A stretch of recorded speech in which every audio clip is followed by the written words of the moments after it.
আসসালামু আলাইকুম। সামনে কোরবানিতে এভাবেই আপনারা গরু বা খাসি দিয়ে বানিয়ে নিতে পারেন ইনস্ট্যান্ট কাবাব তৈরি করে। আর এতটাই মজার হয়, আপনারা একবার হলে বানিয়ে খেয়ে দেখবেন। প্রথমে এখানে কাবাবে মশলা তৈরি করার জন্য এখানে ধনিয়া, জিরা, গরম মশলা নিয়েছি আমি এখানে সব ধরনের। এখন হালকা একটু গরম করে আমি এখন গুঁড়া করে নেব। এখানে আমি কয় পিস সলিড বিফ নিয়েছি, আপনারা চাইলে খাসিও নিতে পারেন। এখন এটা ভালো করে কিমা করে নিয়েছি। এখন এর ভিতরে আমি দিয়ে দিব স্বাদ মতো লবণ, আর সেই সাথে এর ভিতরে দিয়ে দিচ্ছি আমি এখানে এই যে গুঁড়া মশলাটা করে রেখেছিলাম, এটা দিয়ে দিলাম। সেই সাথে দিয়ে দিচ্ছি সামান্য একটু গুঁড়া মরিচ, আপনারা না চাইলেও দিতে পারেন। দিয়ে দিচ্ছি এর ভিতরে সামান্য একটু হলুদের গুঁড়া, আর দিয়ে দিচ্ছি এখানে চিলি ফ্লেক্স দিয়ে দিচ্ছি এখানে আদা, রসুন আর কাঁচামরিচ কুচি করে নেওয়া।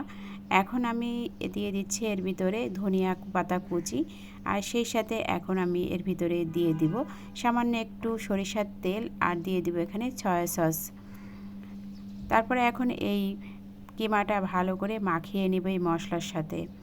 ভালো করে এভাবে চটকে চটকে মাখিয়ে নিতে হবে। তারপর এর ভিতরে দিয়ে দিচ্ছি 1 টেবিল চামচের মতন বেসনটা দিয়ে আবার আমি এই কিমাটা ভালো করে মাখিয়ে নিচ্ছি। এখন এই কাবাবের শেপ দিয়ে এভাবে আমি কাবাবগুলো বানিয়ে নিচ্ছি। আর এই কাবাব বানিয়ে আপনারা ফ্রিজেও সংরক্ষণ করে রাখতে পারেন। এভাবে সবগুলা বানিয়ে নিয়ে এখন আমি এই তো সরিষার তেলে আমি ভেজে নিচ্ছি। তেলটা ভালো করে গরম করে মিডিয়াম আঁচে আস্তে আস্তে ভেজে নিচ্ছি।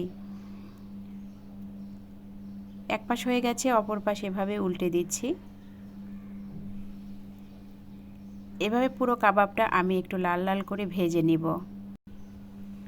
কাবাবটি এভাবে বানিয়ে যে কোনো পোলাও বা যে কোনো কিছুর সাথে পরিবেশন করা যাবে। এ তো কাবাবগুলো ভেজে নেওয়া হয়ে গেছে, এখন আমি উঠিয়ে নিচ্ছি। সব কাবাবগুলো আমি নামিয়ে নিয়েছি, উপরে একটু ধনিয়া পাতা কুচি দিয়ে একটু পরিবেশন করে নিয়েছি। আর এভাবেই আপনার ইনস্ট্যান্ট কাবাবটি বানিয়ে নিতে পারেন, খেতে কিন্তু দুর্দান্ত লাগবে যে কোনো কিছুর সাথে। আশা করি রেসিপিটি ভালো লেগেছে। ভিডিওটি দেখার জন্য সবাইকে অনেক অনেক ধন্যবাদ। আল্লাহ হাফেজ।